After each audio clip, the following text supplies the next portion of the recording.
There's $1 billion being invested in AI per day. And the reason is it's the most powerful, most impactful technology on the planet. Is it scary? Of course. But I'm not concerned about artificial intelligence. I'm concerned about human stupidity. What about just the job loss in general? A lot of what you thought you were good at is now going to be done by an AI. Ultimately, we're going to retool the jobs, and people are going to start to do things at a higher level than ever before. The issue isn't that we're going to find new ways to occupy ourselves and be relevant. It's the speed of the change. That's what's different today. We need visions of the future that are compelling and hopeful. My goal, my desire is that we can create a world where every man, woman, and child has access to all of the food, water, energy, the most advanced healthcare, the best education on the planet. You seem like you're probably the most excited, happiest, busiest you've ever been. I wake up every day and it's an extraordinary adventure, and it's like, okay, let's see what today has in store. We're going to have ups and downs, always will be. For me, it's living a life of gratitude, creating a life of abundance, helping people create a purpose-driven mindset, an abundance mindset, because your mindset is the most important asset that all of us have.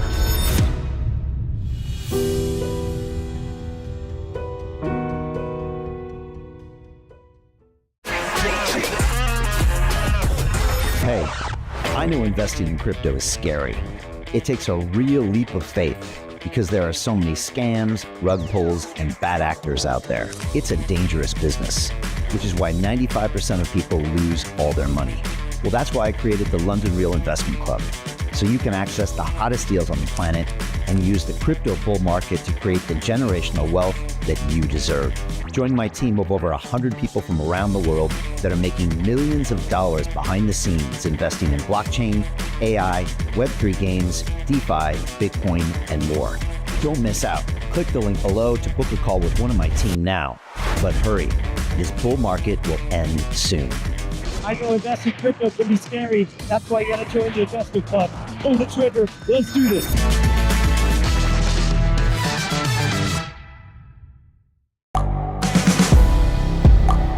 The world is changing. Inspiration is everywhere. It has never been so easy to connect, share, and bring people together. We're learning from others and finding the best in ourselves. Challenging our beliefs. Sharing our vulnerability. Overcoming our fears. Transforming ourselves so we can transform the world. How far can we go? This is London Real. I am Brian Rose. My guest today is...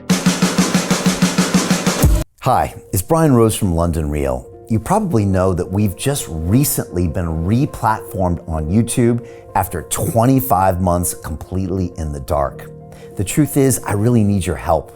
What I really need you to do is click on that subscribe button right now, like this video, and maybe even leave a comment or share the link with friends. We're really fighting against an algorithm that's tried to keep us quiet for so long. And the more subscribers we have, the more people watch our content, the better guests we can bring you, the better content, and we can continue transforming lives. We've been doing this for 14 years now. I want to do this for another 14 years, but I really need your help. So click on that subscribe button, like the video, leave a comment, share this, and we're going to continue to bring you more and more great content. Thank you. This is London Real. I am Brian Rose. My guest today is Peter Diamandis, the entrepreneur, philanthropist, author, and world-renowned speaker. You've spent your career backing bold ideas, from private spaceflight to robots on the moon to extending the human lifespan. You started over 20 companies, written 3 New York Times bestselling books, and were named one of the world's 50 greatest leaders by Fortune magazine. You're also the founder and executive chairman of X Prize Foundation, where you've created over $300 million in global prize money over the last 30 years, working to solve humanity's grandest challenges, from decarbonization to lunar exploration to AGI safety. You've said that aging is a disease and one that we now have the tools to treat, thanks to exponential breakthroughs in gene therapy, cellular reprogramming, and diagnostics.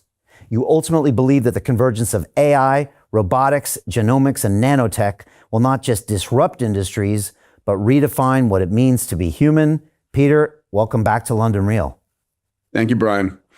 Yeah, thanks. It's the most incredible time to be alive. I'll just correct one item. X Prize right now, we're up to $550 million in prize purses that we've offered that have driven probably about $10 billion in R&D.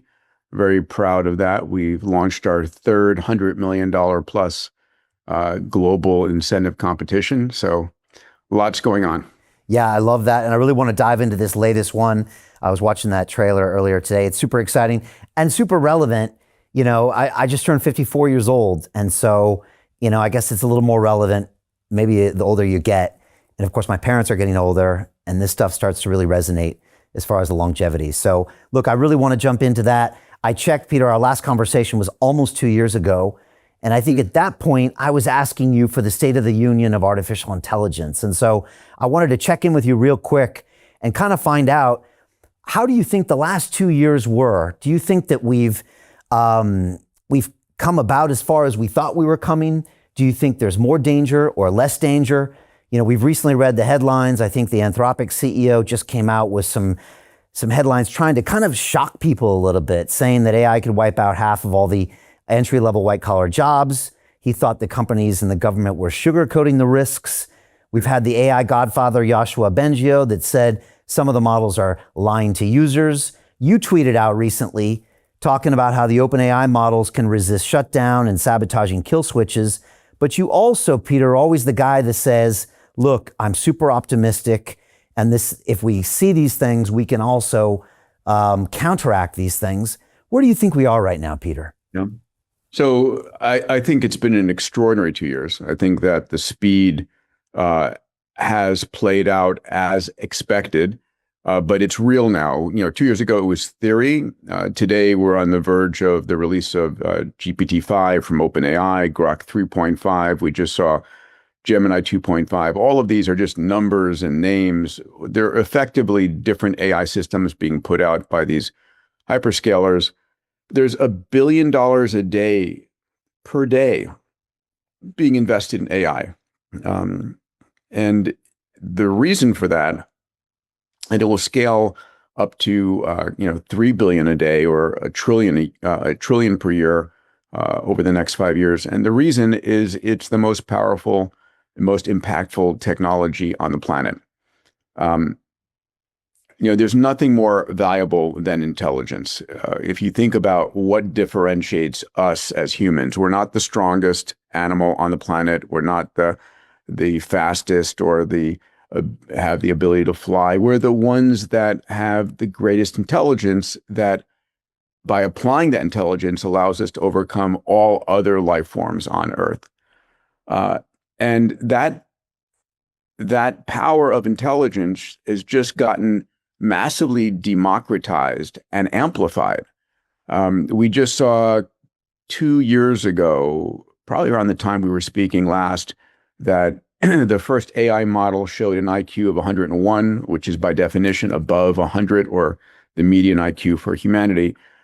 Today, the IQ of the top large language models are in excess of 135 IQ. Will be reaching in excess of 160, super genius IQ, probably by the end of the year. So it's extraordinary. And for those who have watched too much Hollywood motion pictures and Terminator, it's scary as hell. Is it scary? Does it have the potential to do harm? Of course, as with any technology. The challenge is that we as humans always see the problem out there and we accelerate the problem all the way to today. And we don't realize that between the time that the problem actually occurs and today, there is time, and we respond to it and we fix it. And so ultimately, how do we deal with the dangers of AI? And there are dangers. But I think of it as, I'm not concerned about artificial intelligence. I'm concerned about human stupidity. So the biggest issue I see in the near term is the dystopian use of AI by malevolent individuals, right? It's not the AI, all of a sudden uh, taking control of our nuclear missiles and taking us out. So how do we deal with all of that? Well, we're going to deal with the use of AI by malevolent individuals by using AI to track what's going on, to catch that early on. Anyway, so let me pause there. Well, what about just the job loss in general? I mean, I had my 21-year-old daughter in the office today, and she's an undergraduate now, and I just said, look, in 2 years when you go for jobs, a lot of what you thought you were good at is now going to be done by an AI. And I said, you better start being a good AI prompter. But like we see the video now, we see people uploading their x-rays into ChatGPT and getting great diagnoses. We're seeing the video that's coming out, Peter, and it's hard not to try to think, well, there's going to be some significant job loss, and it feels like everyone's sleeping on that. Is that something? Yeah, listen, I think 10 miles from here is Hollywood, and if I were a executive at Hollywood, I'd be scared shitless right now, given what I've seen from the VO3 videos. I mean, they're extraordinary. Yeah. And so, yes, there are going to be job losses and job reinventions. It's hard to see it today, but every time there's been new technology that transforms, in the banking system, the concern was that the ATM was going to decimate bank tellers, and we were going to lose all the bank tellers. Well, there are more bank tellers today and more ATM machines than ever before. The same thing in the financial world when, Excel and VisiCalc and all those things came out. Ultimately, we're going to retool the jobs, and people are going to start to do things at a higher level than ever before. The issue isn't that we're going to find new ways to occupy ourselves and be relevant. It's the speed of the change. That's what's different today. Right. There used to be a population of individuals who used to go around. The job descriptions were, I was a lamp lighter, right? Kerosene lamps, and someone would go around every evening and light the kerosene lamps down the streets. That job obviously has gone away. And I think if you went back 100 years or even 30 years, many of the jobs that exist today would not have been recognized. So we're going to reinvent jobs. We're going to reinvent what people do with their time. Other thing to point out is most humans on the planet are doing work that they don't actually love. It's not their purpose in life to do what they're doing, to, clean hotel rooms or wait tables.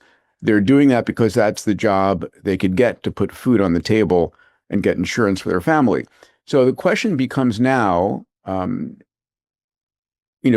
what do those individuals empowered by AI and technologies dream of doing? How do they up level what they're doing to something that they desire? I think we're going to need to have some version of UBI, universal basic income, as wealth begins to get concentrated in the hands of small groups of individuals and companies because of AI and humanoid robotics, which we should also talk about. Yes. And we're going to need to figure out how that capital gets redistributed.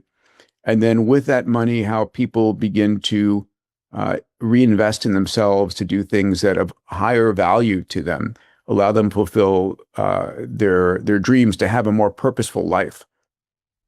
Do you foresee a future 20, 30 years from now where, people are working 4 hours a week, or people are just doing very limited work, and there is so much abundance created by the AI that the ecosystem works and the economy works, and like you said, people are just going deeper on things that give them more joy? I do. I mean, this was the topic of my first book back in 2012, Abundance: The Future is Better Than You Think. laying out this notion that that technology is the force that takes whatever was scarce and makes it more and more abundant.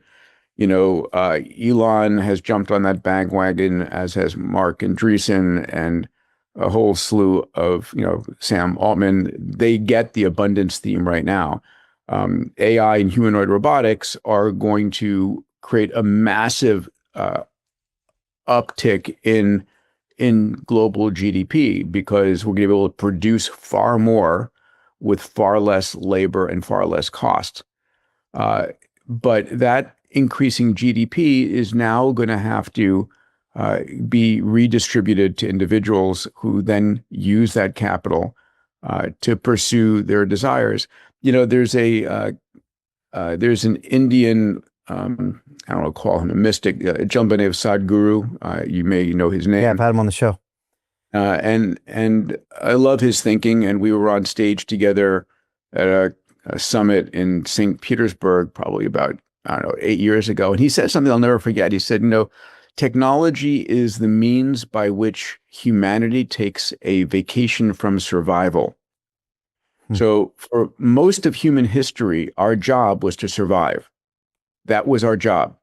This last 100, 200 years where we have jobs like, podcast host or financial advisor or, chief AI officer.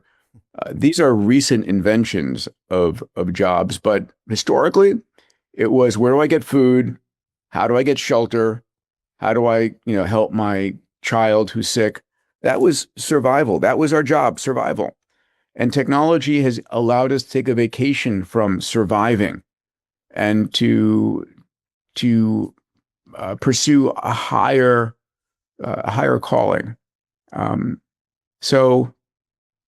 I think about that a lot. And can AI become the wind under everyone's wings?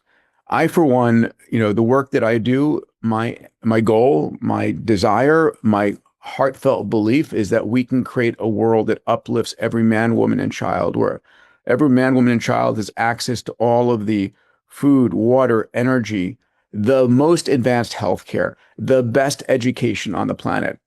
In the same way that, these devices, and there are more, cell phone subscriptions on the planet than there are humans, these devices enable us to have AI in our pocket, which is our best diagnostician. So everyone's got the best healthcare at some point very soon, and the best education, right? It's Aristotle is your son or daughter's personal teacher. And that becomes an extraordinary world. I think every mother wants a world where they know their kids are going to get the best education, the best healthcare, and can pursue their dreams. I think I was talking in Dubai to Mo Gaudet, ex-Google X. Yeah, Mo's a dear friend, yes. I love Mo. And again, I had him on a couple of years ago as well. The same year I had you on, just to get the State of the Union on where we were. And I think he mentioned to me, he said, Brian, the entire economy is driven by consumption and consumers, and America's a massive consumer. But, if those people are soon on UBI, he said, yeah, we'll make more productive things with the robots, et cetera, but who's going to consume it? And I was just wondering if that's something that's on your mind sometimes, because we might not have that really deep consumer base that are buying all of these things. And I'm just wondering if that's something that comes to your mind sometimes. Well, I think we're going to consume, but what we're going to consume is getting demonetized substantially. So, for example, healthcare today is super expensive. The U.S. spends more than any country and has like one of the lowest levels of health compared to it. But and I'm in this business, I'm in the business of delivering the most advanced healthcare on the planet through one of my companies, Fountain Life. And so I understand the economics of it in detail. The expensive part of the healthcare system isn't the blood test. It isn't even the MRI. It's the physician's time. It is the human labor there. But we're going to head to a point where, we talked about this a few minutes ago, the best diagnostician, the best physician on the planet is, in fact, an AI that cost is effectively zero. It's not too far from now where the best surgeon on the planet isn't a human. It's a humanoid robot running one of the most advanced AI models. And this humanoid robot, has seen every possible surgical variation and is tuned to see in infrared, ultraviolet, in microscopic detail, far more than any human can. So in this world, the cost of consuming healthcare, the cost of consuming education, demonetizes to near zero.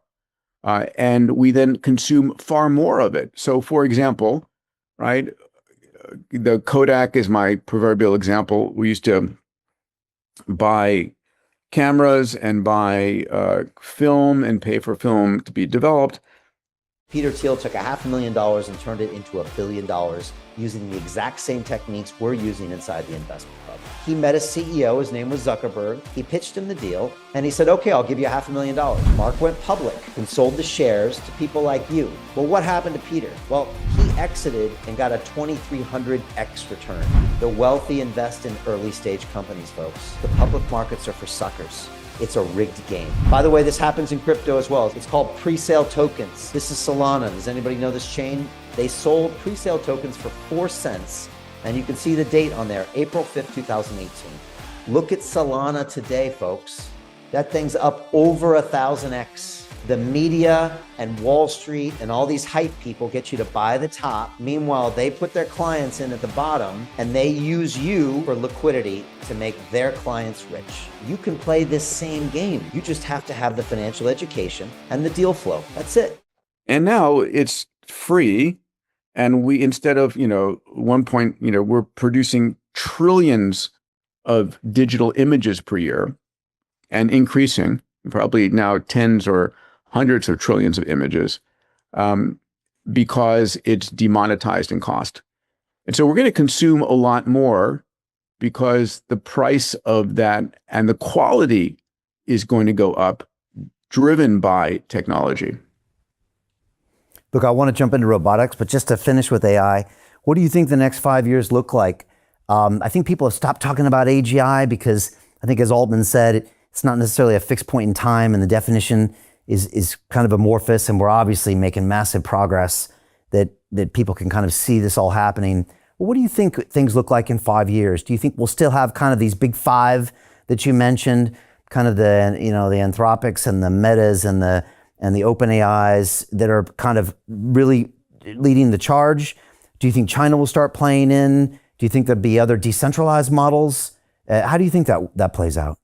Yeah, so there's without question, we'll still have, Microsoft and OpenAI and XAI and Meta, DeepSeek out of China, and other fast followers in China will rise to the occasion. And Google, I think Google is going to dominate once again, but we'll also have new approaches. I think, the current version of AI based on the transformer models and GPUs will run its course, and we will use AI to create new versions of AI that are far more energy efficient and that are able to approach intelligence from a different perspective. And there are different groups out there, but the fact of the matter is it's going to continue to accelerate at an expanding rate. This is an accelerating technology because AI is used to create better AI, just the same way we used to use computation to create the next generation of computation. And we had this exponential. It will continue to grow exponentially. And I think our ability to predict past the next 3 years is like zero.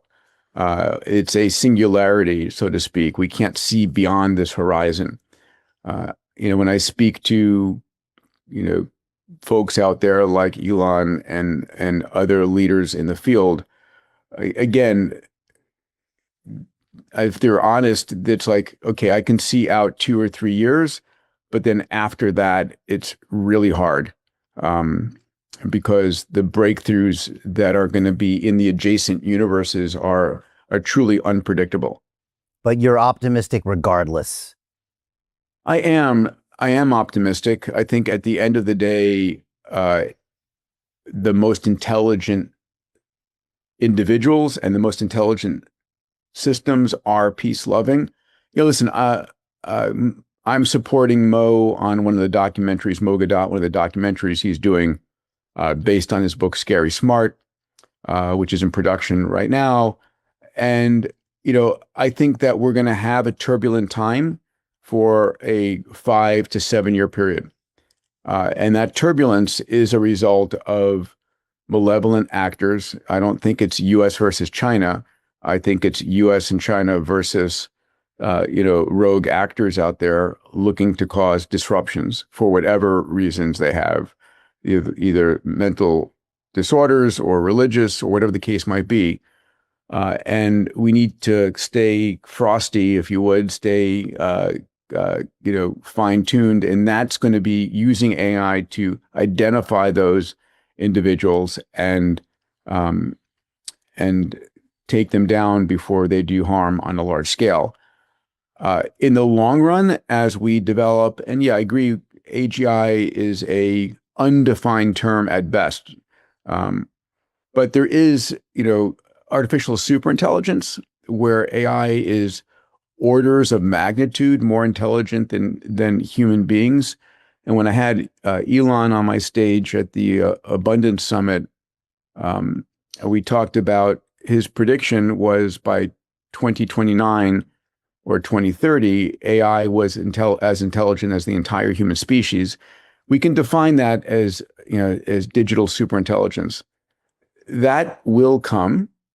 There's no ceiling on how intelligent AI can get, relative to humans. Our intelligence is landlocked by our skull, right? 100 billion neurons, 100 trillion synaptic connections, and our skull is landlocked by the width of our mother's birth canal. Right. So we're not going to be moving that up, but we will be connecting our neocortex of our brain, the outer layers of our brain, to the cloud in the same way that my cell phone, when it does something very difficult, it doesn't compute on the phone. The phone collects the data and it goes to the edge of the 5G cloud. The computation gets done there and the answer comes back to my phone. I think we're going to end up in a scenario where, in the same way, if we want to understand a quantum physics equation and inherently visualize it, that may take place not in our brain, but in the cloud where the answer comes back and we see it in our visual cortex. But that's a different story. It's exciting times. All right, let's jump into robots. There was this headline on Bloomberg News a couple days ago that said China's startups race to dominate the coming AI robot boom. And it said Elon Musk worries the country will eventually lead in the field of humanoids. He's obviously been talking a lot about this. You've been talking about a lot this for a long time with the robots. I know he has plans to manufacture them and can see somebody having their own robot for like a $20,000, $30,000 price tag, I think in the next few years. And then one day there being more robots than humans. But what's your take on this? I saw something at one of the airports that I was in. I don't know where I was, Singapore, and the robot was just tinking along and just doing its little thing. It was pretty low level, but I asked myself, like, isn't this weird, or shouldn't this bother you, or what will this look like in 10 years? And it was just had me think. But what's your take on it, Peter? So we're finally there. We've been playing with humanoid robots for some time.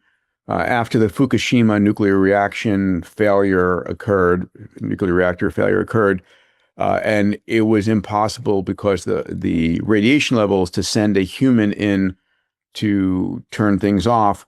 An effort was put in place by DARPA, the Defense Advanced Research Project Agency, to develop robots that we could send into harm's way to go do these things. And if you go back and look at the robots coming out of that program, they were big, they were clunky, they were actually funny. They would just tip over and fall.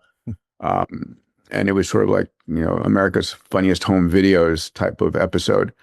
But things have changed. It's not the mechanical systems per se have changed, though the electric motors that power our drones and the material science and all of that has made the robots become much more robust and capable. But it's the AI systems that are making the humanoid robots really viable today. These robots will be physical instantiations of these AIs. So when you have PhD level AI intelligence and it embodies a robot, and that robot sees you do something, it instantly can replicate what you're doing. In medical school, it was watch one, do one, teach one. And I think, we can imagine that happening in the robots. So where are we? There are probably about 60 to 70 well-funded humanoid robot companies. What I mean by that, 2 arms, 2 legs, a head, looks like a human, somewhere in the 4-foot to 6-foot height range. They vary immensely. In the US, there are probably 4 or 5 major robots. I just put out you can Google Metatrends humanoid robot report and my name, and you'll see it. You can download it, and it looks at, I think I looked at the top 30 companies there. But in the US, Tesla with Optimus is definitely, number 1, maybe number 1 or 2. Brett Adcock with a company called Figure AI is at the same level as Optimus, and I'm an investor in Figure, an investor in Tesla. But then there is Apollo and Digit. There is Boston Dynamics, which has been one of the leaders in robotics for ages, with Atlas, which used to be hydraulic and now is full electric, is doing amazing, amazing work. So we have these, humanoid robot companies in the US, but China is neck and neck. Maybe it's even more advanced, because what's happening is that China is creating robotic training grounds. They're creating giant research labs where all the humanoid robot companies go and they share knowledge, and they develop new capabilities and new software. And China needs it desperately, because of the one-child policy left them without enough workers to sustain their economy. I mean, the Chinese economy was a low-cost labor economy, but now the cost of labor is going up. And if they want to be able to compete in manufacturing, it's going to have to be through automation or humanoid robotics. So let's look at the numbers 1 second. As you mentioned, both Tesla, both Elon and Brett Adcock project a cost of a high-end humanoid robot, right? We're talking human level or greater intelligence and capability, costing a purchase price of $20,000 to $30,000. Let's call it $30,000. If you want to lease that, you can imagine leasing it at $300 US dollars per month, which is what? It's $10 a day. It's 40 cents an hour. So 40 cents an hour for labor that works 24/7, doesn't have a fight with a girlfriend or boyfriend, doesn't have to do drug testing, it never complains, and is, capable of doing almost anything you ask it to, because it's got a level of intelligence that is extraordinary. So the question is, if it costs you $10 a day, $300 a month, how many of these would you own? I mean, just do the thought experiment a second, right? It is the most extraordinary in-home labor, outdoor gardening, all of these things. You can imagine that the average individual might own 2 of them or more if they want to put them to work. So when Elon says, I interviewed Elon on stage at FII in Saudi, and I said, so Elon, 2040, how many humanoid robots are there? And he said, his estimate was 10 billion. Wow. Why do I laugh out loud at that? It seems so, because I can't imagine how exponential this future is, right? That's 15 years. So, I asked my friend, what is it going to feel like when you see humanoid robots walking down the street, getting in the elevator to deliver something alongside you? And his answer was telling. He said, it's going to feel normal. Mm.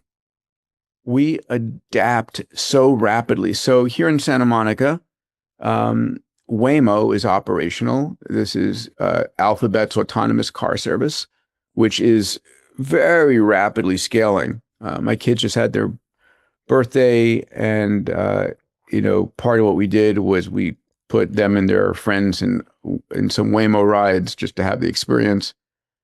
But there's I'll see 20 Waymos on the street per day. I don't drive that much. And the first time you see them, you're taking photographs. Oh my God, that's so cool. You're looking in to see, is there a driver in there, a safety driver? There's not. And after a while, you just ignore it as natural. And we just adapt very quickly to these things. I remember the first time I saw somebody with in a Bluetooth earpiece talking to themselves, walking down the street. And I was like, is that guy crazy? They look really well dressed to be a crazy person. But they're not. They're on a Bluetooth connection. And again, we don't think of these things now. We change and we adapt and we accept things as normal. Wow. 10 billion is what Elon was estimating. But I was just thinking to myself, like, my parents live in suburbia in San Diego, and how many robots would they want? Well, they would want 4 or 5, right? To do the prep for the cooking, to do the gardening, to all these things, and for those prices, yeah, it beats human labor by a long shot. And I guess makes some more humans, redundant or maybe powerful if they can tell the robots what to do. And so where do you come in with this? Are you in the past, you've talked about this, and have you done X Prizes before as well to promote robotics? We did an X Prize to promote telepresent robotics, where you are a human driving the robot at a distance. And that was executed and awarded. But I think the current levels of AI have overcome that.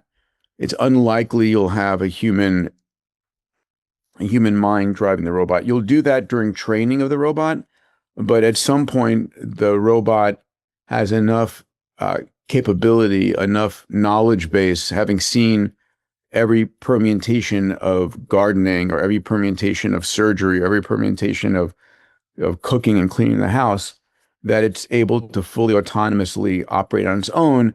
And all you would do is, I hate to use the word prompt here, but it's like, hey, instead of bacon and eggs this morning, can I have my protein shake? And it knows exactly what you mean and how to make it to perfection. Right. And do you think the shape will become humanoid when in fact it could be so many other things? Or do you think because it's compatible with the current design of the real world, it makes sense to be humanoid? I've had arguments with my best friends on this on my Shots podcast, and I'm clear that it will be humanoid because it is a little less scary for people versus something with 6 arms or a centaur torso walking down the street. And yes, it can crawl under a desk and it can reach into a cubbyhole that your hand normally goes into and pull something out. My wife and I were arguing about, I need to replace a very fragile light bulb in the ceiling. And I was like, yeah, but the robot will do that. And she goes, no way. And I was like, yes, it will be able to. And so, it's going to be sequential improvements of how it's eye-hand coordination and the agility and sensitivity of the sensors. But I don't think there's going to be anything that we humans can do that some next generation of robots, is it 10 years from now? Probably, that a robot can't do. Will it have human features and hair and eyes and simulated skin? Or does that make it more creepy or less creepy? Or again, I think that makes it more creepy and throws it into what's called the uncanny valley. Okay. I think that these robots are not trying to pass themselves off as human. Okay. I think they are humanoid in that regard. I mean, guarantee you there will be some generations of robots that aspire to be as human looking as possible, but those will be probably in other industries, whether it's sex working or whether it's acting or whether it's, I can imagine someone in memory care facilities having a robot that looks familiar to them, um, and having a humanoid covering that looks like their past, spouse or their children would make a connection closer for them.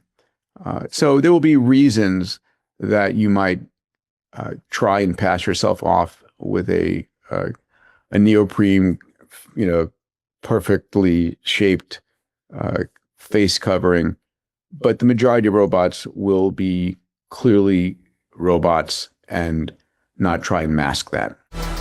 What the London Real Investment Club actually does for you, it gives you the keys to open that door to the inside deals. In the last 3 weeks, I've participated in 3 incredible deals: a layer 2 Bitcoin protocol, an incredible AI protocol. The deal flow is beyond what I expected. I don't think I've ever seen a model like this that just gives average folks the opportunity to be behind the deals, and that's exactly what we've done. Not only that, you get to hang out with Brian Rose every week, and for me, that was huge because I look at Brian as somebody who's not only an expert in the space, and I think is on the leading edge, but just the leading edge of thought with London Real and the work he's doing there. To anyone who's taking a serious look at this, I know it's a big decision. It was a big decision for me and my family, and it is one of the best decisions I've ever made. So I wish you all the best and hope you come join us.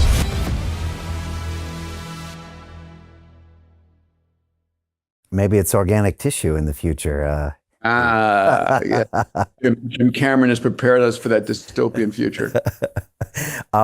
Yeah, but then again, it is a weird singularity, and we don't know what we normalize to. So who knows? Maybe in the future, people will get comfortable with it, and they'll say, "For God's sakes, just give them a face already." But to be seen. I guess that's another real singularity that probably isn't even getting much press right now. Just the fact that we might be surrounded by more robots than humans. That's another thing to deal with. You used the term correctly, and I just want to take a second to describe that. Yeah. Ray Kurzweil famously wrote the book "The Singularity is Near," and then a follow-on called "The Singularity is Nearer." Not the most imaginative title out there, but when you ask what is a singularity, and it borrows the term from physics, where a singularity has this event horizon out of which light cannot escape. And the way people should think about it is there is a moment in time that I can't predict what's next, that the world is moving so rapidly and there's so many more new inventions and so many new interactions and capabilities and adjacent universes or adjacent business ideas, adjacent technologies that haven't been created yet but will be created, that it's a effectively singularity. I can't see beyond that moment in time. And there will be a singularity around every field, because I can give you a pretty good understanding of where health and longevity is going to be over the 5 to 10 year time frame, but I can't tell you 20 years out. AI, I don't think I can tell you more than 3 years out. Robotics, probably 5 or 6 years out. And so these are these event horizons beyond which, there is so much at play, so many different directions it could go. I wouldn't dare to guess. I got a phrase that I repeat to myself every day: trust in the unknown. And that allows me to keep going forward with vigor. Peter, you were quoted as saying that longevity and AI are the two multi-trillion-dollar markets coming our way. More importantly, they're the most transformative for society. Can you talk about that? And maybe that dovetails into your current X Prize. Yeah, sure.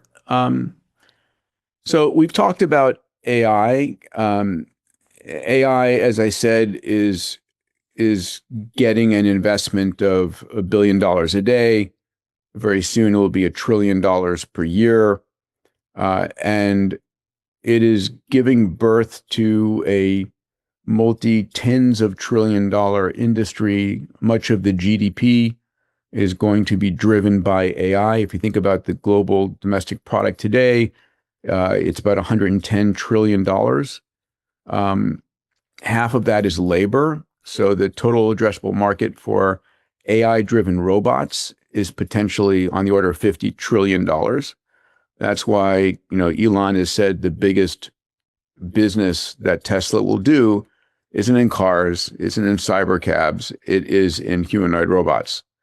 And I believe him. I mean, that's why I'm invested in Tesla, not for them as a car manufacturer, them as a rideshare, a cyber taxi, cyber cab company, but again, as a humanoid robot company. And then, of course, AI. To continue watching the rest of the episode for free, visit our website londonreal.tv or click the link in the description below. Most people will never see this opportunity. Dubai luxury transformation projects have historically delivered 40 to 90% annual returns. That is incredible. These were once reserved only for insiders with access. I spent 15 years on Wall Street and I learned this: the biggest returns always go to the people who get the call first. Now, you finally can. We've just received a brand new project with major upside potential. Allocations move fast. Click the link, apply now, and speak to my team. This is your chance to see what others never will.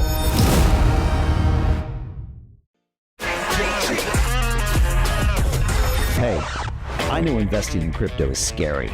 It takes a real leap of faith because there are so many scams, rug pulls, and bad actors out there. It's a dangerous business, which is why 95% of people lose all their money. Well, that's why I created the London Real Investment Club, so you can access the hottest deals on the planet and use the crypto bull market to create the generational wealth that you deserve. Join my team of over 100 people from around the world that are making millions of dollars behind the scenes investing in blockchain, AI, Web3 games, DeFi, Bitcoin, and more. Don't miss out. Click the link below to book a call with one of my team now. But hurry, this bull market will end soon. I know investing crypto can be scary. That's why you gotta join the investment club. Pull the trigger. Let's do this.